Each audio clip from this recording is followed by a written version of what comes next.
Hello विद्यार्थी। आप सभी का हमारे ज्ञानस्थली कोचिंग क्लासेस में बहुत बहुत स्वागत है। आज से हम एक नया अध्याय या नया विषय शुरू करने वाले हैं। इसका नाम है भारतीय राज्य व्यवस्था या पॉलिटी। तो भारतीय राज्य व्यवस्था मतलब पॉलिटी को कहाँ से शुरू किया जाए, तो आओ आज हम देखते हैं। पहले अगर हम शुरुआत करें तो संविधान एवं संविधान का निर्माण हुआ कैसे है। ठीक है, तो आओ देखते हैं। भारत का संविधान भारत की सर्वोच्च विधि होती है। विधि का मतलब होता है कानून। ठीक है, अगर आगे कभी विधि लिखकर आता है तो उसका मतलब कानून होगा, जो कि भारतीय राज्य व्यवस्था। तो हमने आपको बताया भारत का संविधान भारत की सर्वोच्च विधि है। यह दस्तावेज उस संरचना को आकार देता है जो मौलिक राजनीतिक सत्ता संरचना प्रक्रिया शक्तियों और सरकारी संस्थाओं के कर्तव्यों का सीमांकन करता है। अच्छा, इसमें सीमांकन क्या होता है? सीमांकन होता है किसी की सीमा, मतलब एक सीमा दूसरी सीमा को अपनी ओर निहित करना या बाहर करना। ठीक है, जैसे कोई जमीन होती है, उसका एक एरिया होता है। ठीक है, और अगर बगल वाली जगह आपने ले ली तो वह सीमांकन कहलाएगा। ठीक है, ऐसा होता है। और मौलिक अधिकारों नीति निर्देशक सिद्धांतों और नागरिकों के कर्तव्यों को निर्वाचन करता है। यह किसी भी देश का सर्वाधिक लंबा लिखित संविधान है जो कि भारत का है। इस अवधारणा में संविधान को सर्वोच्चता प्रदान की जाती है। संविधान में सर्वोच्च पद कौन कौन से हैं, सर्वोपरि हैं कौन कौन से हैं? जैसे राष्ट्रपति को पहले नंबर पर रखा है ना।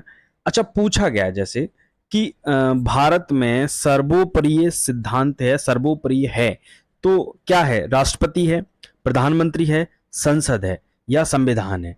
तो सर्वोपरि सबसे ऊपर हम संविधान को आगे रखते हैं। ये क्वेश्चन आता है।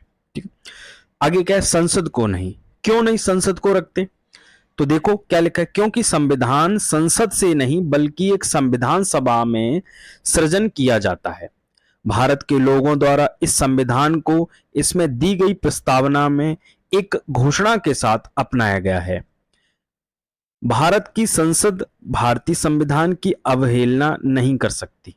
वाकई में भारत की संसद भारतीय संविधान की अवहेलना नहीं कर सकती।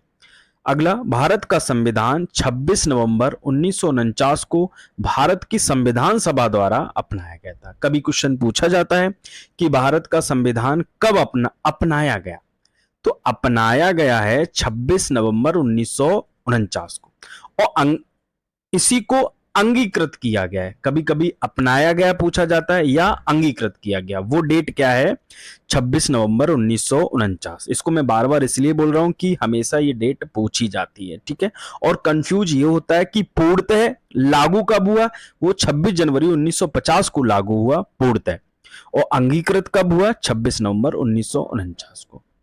कौन सा संविधान? भारत का संविधान। ठीक है, आओ आगे देखते हैं। देश में मौलिक शासी दस्तावेज के रूप में संविधान में भारत शासन अधिनियम 1935 का स्थान किया और यह भारत का अधिराज्य संप्रभु भारतीय गणराज्य बन गया। संवैधानिक स्वामित्वता सुनिश्चित करने के लिए संविधान के निर्माताओं ने अनुच्छेद 395 में दिए गए ब्रिटिश संसद के पूर्व के अधिनियमों को निरंतर कर दिया गया। संविधान सभा में संप्रभु समाजवादी धर्मनिरपेक्ष लोकतांत्रिक गणराज्य घोषित किया है।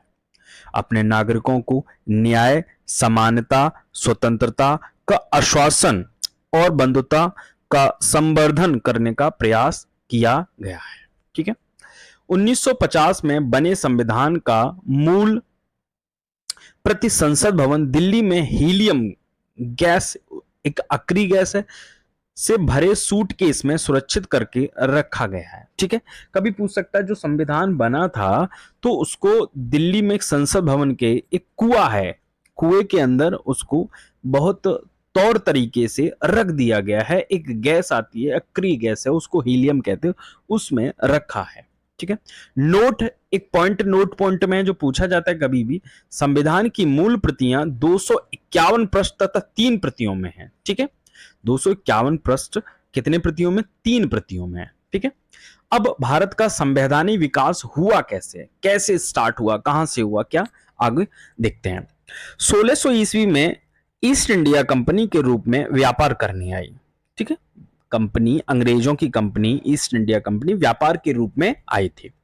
महारानी एलिजाबेथ प्रथम के चार्टर द्वारा राज्याभिलेख, चार्टर द्वारा मतलब राज्याभिलेख, उन्हें भारत में व्यापार करने के विस्तृत अधिकार प्राप्त थे। मतलब जो अंग्रेजों के द्वारा ये कंपनी आई थी और उनको भारत में व्यापार करने के मूड से आई थी। ठीक है, कंपनी जो कभी तक सिर्फ व्यापार कार्यों तक सीमित थी ने 1765 ईस्वी में बंगाल, बिहार, उड़ीसा की दीवानी अर्थात राजस्व एवं दीवानी न्याय के अधिकार प्राप्त कर लिए थे। ठीक, 1858 में सिपाही विद्रोह के परिणाम स्वरूप ब्रिटिश ताज ने भारत के शासन का उत्तरदायित्व प्रत्यक्ष अपने हाथों में ले लिया। यह शासन 15 अगस्त 1945 में भारत को स्वतंत्रता प्राप्ति का अनुवरण के रूप में जारी किया गया। ठीक है, अगला, भारत में ऐतिहासिक ब्रिटिश संवैधानिक प्रयोगों की अवधि को दो भागों में बांटा गया है। पहला भाग है चरण 1, ब्रिटिश ईस्ट इंडिया कंपनी 1773 से 1858 द्वारा पारित किया। द्वितीय चरण है ब्रिटिश संसद द्वारा पारित अधिनियम 1858 से 1947 तक। आज के लिए इतना बहुत है। अब कल एक ऐसे ही क्रम से, सीक्वेंस से वीडियो आते रहेंगे। भारतीय राज्य व्यवस्था, इसको पॉलिटी बोलते हैं इंग्लिश में। ठीक है, बहुत बहुत धन्यवाद। जय हिंद, जय भारत।